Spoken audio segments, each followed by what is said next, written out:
Bonjour et bienvenue. Aujourd'hui, on s'attaque à un moment qu'on a, je pense, tous déjà vécu. Être dans une salle, face à une présentation et sentir son attention qui commence à décrocher. On va explorer une technologie qui prétend avoir la solution, les systèmes de vote interactifs. Et pour ça, on a des sources très concrètes. On a d'un côté le site web d'une entreprise française, Quizbox, qui est un acteur historique du domaine. Et de l'autre, on a le témoignage vidéo d'un formateur, un certain Serge, qui nous montre l'outil en pleine action. Notre objectif, du coup, c'est de décortiquer cette promesse. Est-ce que c'est un simple gadget pour, disons, réveiller l'audience, ou est-ce que c'est un véritable outil de transformation? On va voir comment ça marche, qui s'en sert, et ce que ça change vraiment, que ce soit dans un amphi universitaire ou une assemblée générale très officielle. Allons-y. Le point de départ est simple. C'est transformer une audience passive en participant actif. Et la première chose qui frappe dans la documentation de Quizbox, c'est un choix technique qui est majeur.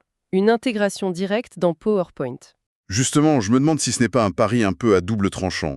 D'un côté, c'est simple, c'est familier, tout le monde connaît. Mais de l'autre, est-ce que ça ne condamne pas cette technologie à rester prisonnière d'un format, le diaporama, que beaucoup trouvent aujourd'hui un peu daté? Un peu limitant? C'est une excellente question. On pourrait le voir comme une limite, c'est vrai, mais les sources le présentent vraiment comme le choix du pragmatisme absolu. La quasi-totalité des formateurs, des profs, des managers, ils utilisent PowerPoint. En s'intégrant dedans, l'outil élimine la plus grosse barrière à l'adoption. C'est la peur d'un nouveau logiciel. Il n'y a pas de cœur, de nouvel écosystème à apprendre. Et en plus, ils ajoutent une couche de flexibilité. On peut participer soit avec des petites télécommandes dédiées, les fameux boîtiers de vote, soit directement avec son smartphone. L'idée, c'est zéro friction, quoi. Et la vidéo de Serge, le formateur, illustre ça parfaitement, ce côté zéro friction. On le voit poser une question depuis sa diapo: quelle sera la population mondiale en 2050? Et en quelques secondes, hop, les réponses de ses stagiaires s'affichent à l'écran. Il dit lui-même: je récupère instantanément les résultats. Cette immédiateté, ça semble être le cœur du truc. Exactement. Et ça nous amène à un concept clé mis en avant sur le site Jamy, les résultats à chaud et à froid. Ce que fait Serge, c'est l'utilisation à chaud. Il ne se contente pas de voir les résultats pour lui, il les projette pour tout le monde. Un graphique apparaît et il s'en sert de tremplin. Il le dit explicitement: je vais donc pouvoir m'appuyer sur ces 3 propositions pour développer mon cours. Tu vois, au lieu de faire un cours magistral et de poser une question à la fin pour vérifier, il pose la question au début pour construire son cours à partir des réponses. La dynamique elle est complètement inversée. Ah oui, le public ne subit plus le contenu, il le co-crée en quelque sorte. Et l'utilisation à froid alors, quel est l'intérêt? C'est la deuxième vie des données. Le site précise que tout peut être exporté vers Excel. L'animateur peut donc, une fois la session terminée, analyser les réponses en détail. Il peut voir si une question a été particulièrement difficile, si un concept est mal compris par une majorité, ou même suivre l'évolution d'un groupe sur plusieurs mois. C'est à la fois un outil d'animation pour le direct D'accord. et un outil d'analyse pour l'amélioration continue. C'est plus clair, mais ce qui est fascinant, c'est de voir que l'outil ne reste pas cantonné à la salle de formation. Si on regarde bien les sources, il fait un saut dans des univers où l'enjeu n'est plus du tout le même. C'est là que l'analyse devient vraiment intéressante, oui. Le site décline l'outil pour 6 secteurs. Le premier, c'est l'enseignement, le plus évident. On a un témoignage de Claire Lapal, enseignante à l'Université de Nantes, qui parle d'un merveilleux outil pédagogique. Et elle utilise une expression qui m'a interpellée: double interactivité. Quand j'entends double interactivité, j'avoue que mon premier réflexe, c'est de penser que c'est un peu du jargon marketing. Concrètement, ça change quoi pour un étudiant qui est au fond d'un amphi de 200 places? C'est une méfiance saine, mais elle l'explique très bien. La première interactivité, c'est la plus classique, entre l'enseignante et l'étudiant. L'étudiant n'est plus passif, il répond, il devient acteur. Ça, c'est la base. Mais la deuxième, c'est la plus subtile et la plus puissante. L'interactivité des étudiants entre eux. Elle explique que chacun peut se positionner par rapport aux autres dans un esprit ludique. En voyant les résultats s'afficher, un étudiant sait instantanément et anonymement si sa réponse est majoritaire ou minoritaire. Ça crée une conscience collective du niveau de la salle sans stigmatiser personne. C'est un feedback de groupe en temps réel qui est impossible à obtenir autrement dans un grand auditoire. D'accord, je vois mieux. Et on sort de l'éducation pour arriver à des domaines beaucoup plus normés. Le site parle des formations QHSE et accueil sécurité. QHSE, pour ceux qui ne connaissent pas, c'est qualité, hygiène, sécurité, environnement. Là, on n'est plus vraiment dans le ludique. Et le vocabulaire des sources change radicalement.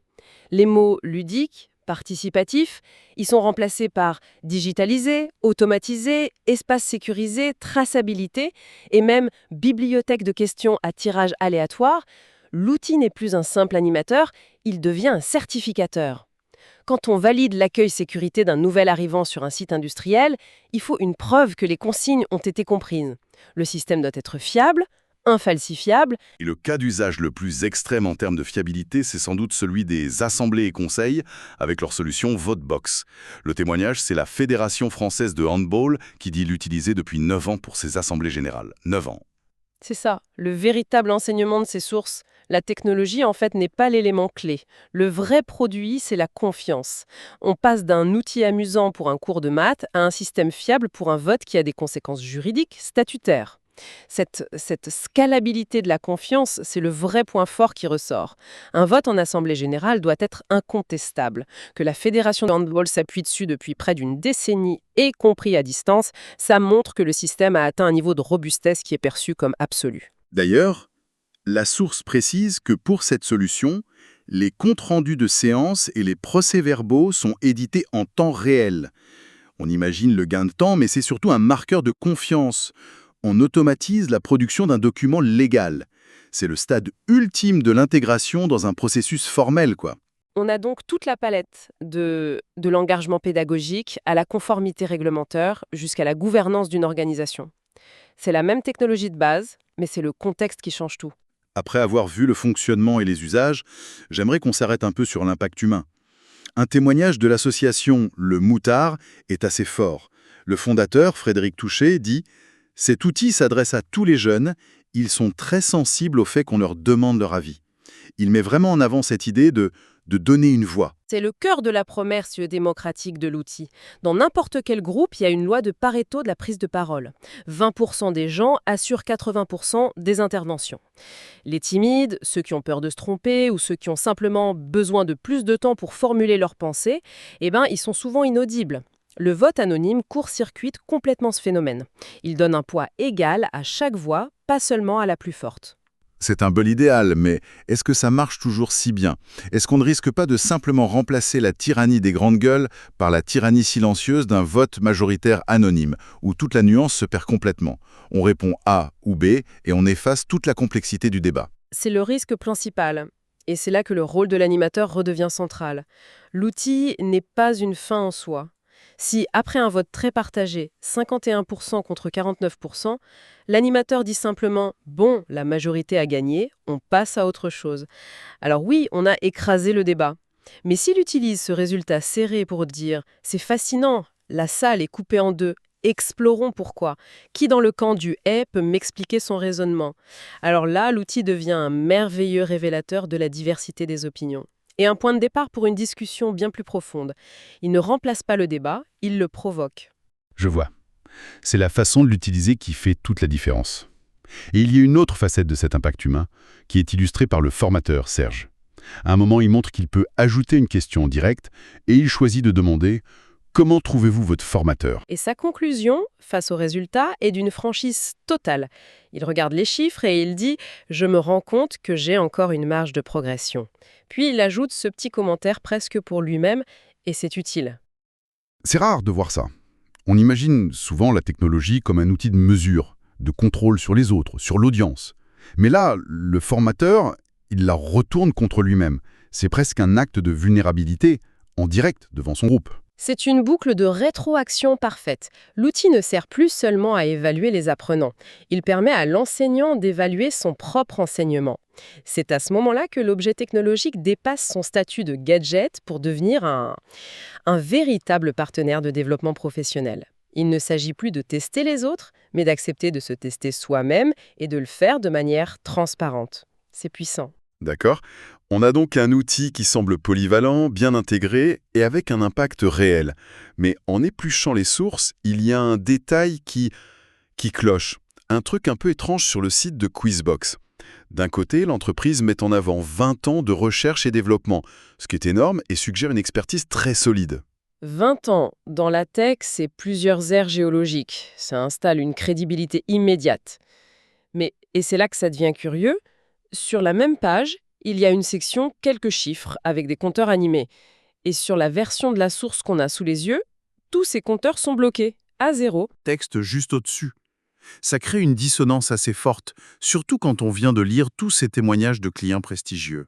La conclusion la plus rationnelle, c'est qu'il s'agit d'un simple bug d'affichage, au moment où la source a été capturée. Un problème technique, sans grande importance. Mais en tant qu'exercice d'analyse, c'est un rappel formidable. Ça nous oblige à garder un œil critique et à ne pas se contenter de lire le discours marketing. Il faut regarder l'ensemble d'une page, y compris les données brutes, les graphiques, et vérifier leur cohérence. Même si la conclusion est anecdotique, l'exercice de vigilance, lui, ne l'est pas du tout. C'est un bon point. Bon, si on doit synthétiser ce qu'on a appris, ce qui ressort de ces sources, c'est que cet outil est une sorte de couteau suisse de l'interaction. Il sait se faire ludique et pédagogique dans une salle de cours, puis devenir rigide et formel pour valider une formation sécurité, et enfin se transformer en urne électronique sécurisée pour une assemblée générale. Et le fil rouge de tout ça, c'est la volonté de rompre avec le modèle de communication verticale. Le fameux sage on the stage, où une personne sait et les autres écoutent. L'enjeu, c'est de créer un canal de retour, de faire circuler l'information dans les deux sens et de transformer une audience en une communauté de participants. L'outil ne fait que matérialiser ce besoin de dialogue. Finalement, ces sources décrivent comment un peu de technologie peut donner une voix structurée et visible à chaque personne dans une salle. Et ça nous laisse avec une question plus large, qui dépasse le cadre de l'outil lui-même. Si l'objectif est de s'assurer que toutes les opinions sont entendues, et pas seulement les plus bruyantes, quelles autres méthodes non technologiques cette fois peut-on imaginer pour organiser une prise de parole réellement équitable ?